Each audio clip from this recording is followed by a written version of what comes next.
তো একের দাগের একে আছে আজ থেকে আমরা পৃথক। এ কথা বলেছেন অপশন ঘ নিশিকান্ত বাবু। অপশন ২ শোভন তার বাড়ি ফিরেছিল। এটা অপশন ঘ প্রায় ২ বছর একের থেকে ৩ প্রাকৃতিক সৌন্দর্য দর্শনকালে মন প্রায় সত্য সমস্বরে বলিয়া ওঠে। এটা হবে অপশন গ ঈশ্বরই প্রশংসার যোগ্য। তো একের থেকে ৪ তিনি আমেরিকায় আমার বিশেষ উপকারী বন্ধু ছিলেন। এখানে তিনি হলেন অপশন ক মিসেস বুল। তো একের দাগের ৫ পৃথিবীতে কত দ্বন্দ্ব কত সর্বনাম। এই দ্বন্দ্ব সর্বনাম গড়ে তোলে অপশন গ নতুন নতুন ইতিহাস। গাজনে বাজনা বাজা।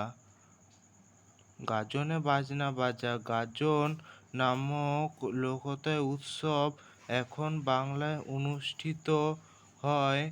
এটা অপশন গ চৈত্রে। ধীবর বৃত্তান্ত নাট্যাংশে মূল রচনা। তো এটা হচ্ছে খ অভিজ্ঞান শকুন্তলা। তো একের দাগে ৮ বলেছে প্রফেসর শঙ্কু স্থির করেছিলেন স্বর্ণপর্ণীর খোঁজে তাকে যেতে হবে।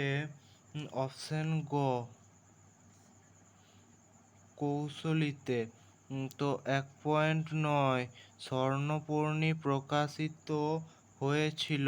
অপশন ক আনন্দমেলা পূজাবার্ষিক ১৯৩৭। তো ১.১০ পিগমেলিয়ন নাটকের লেখক। অপশন গ বার্নার্ড শ। তাহলে এবার শ যে বর্ণ বা বর্ণসমষ্টি শব্দ বা ধাতুর সঙ্গে যুক্ত হয়ে বাক্য ব্যবহারযোগ্য পদ গড়ে তোলে তাকে বলে বিভক্তি। অপশন খ।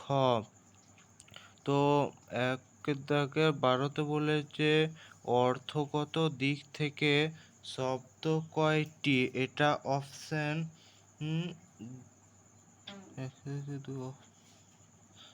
খ ৩টি। যারা পরিশ্রমী তারাই সাফল্য লাভ করে।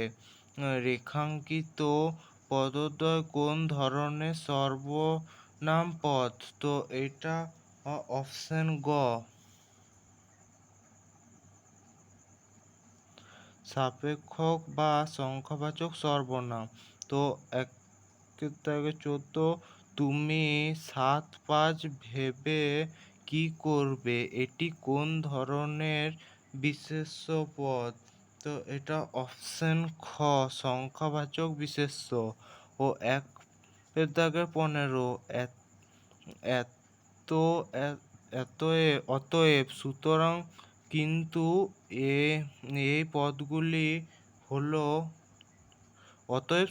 কিন্তু এই পদগুলি হলো অপশন খ অব্যয় পদ।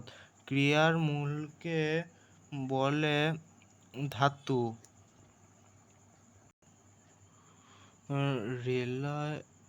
রেললাইন পাতা চলতে থাকবে।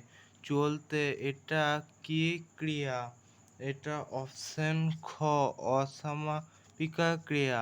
তো একের দাগে ১৮ বলেছে কর্তার আদেশ উপদেশ অনুমোদন প্রার্থনা অনুরোধের ভাষা প্রকাশ পায়। এটা অপশন গ অবধারক ভাবে। তো এরপরে ২-এর দাগে কম বেশি ১৫টি শব্দের উত্তর দাও। একের দাগে বলেছে এই বিজ্ঞাপনের পেছনে অনেক সত্যকার ট্র্যাজেডি থাকে। সত্যকার ট্র্যাজেডি কি। তো এটা এই ২-এর দাগে একে এখান থেকে এতটা পর্যন্ত লিখে দিলে হয়ে যাবে। চন্দ্রনাথ গল্পের শুরুতে সমাধিক্ষেত্রটি কোন রোডে অবস্থিত? তো এইটা এইটা তো তো এই দুয়ের দাগে এটা লিখে দিলে হয়ে যাবে। তো দুয়ের দাগে 3-এ আছে গাজনের বাজনা বাজা। গাজন কি? তো এটা লিখবে গাজন হলো এক জাতীয় লোক উৎসব যা চৈত্র মাসের শেষে দেবাদিদেব মহাদেবের অধ্যাপকে কেন্দ্রে এটি অবস্থিত হয়। তো 1.4-এ আছে, দুয়ের দাগে 4-এ আছে আমরা বাঙালি বাস করি সেই বাঞ্ছিত ভূমিবঙ্গে। বঙ্গভূমিকে বাঞ্ছিত বলার কারণ কি? তো এই বঞ্চিত বলার কারণটা 4-এর দাগের এখান থেকে এতটা লিখে দেবে। তো 2-এর দাগের 5-এ আছে তুমি এলে তোমার সহকর্মী রূপে তাদের পেতে পারো। কে কাদের সহকর্মী রূপে পেতে পারে? তো এটা মিস নোবেল ভারতে এলে তিনি তার সহকর্মী রূপে পেতে পারেন ক্যাপ্টেন জেইচ সিভিয়ার ও তার স্ত্রী মিসেস সিভিয়ারকে। 1.5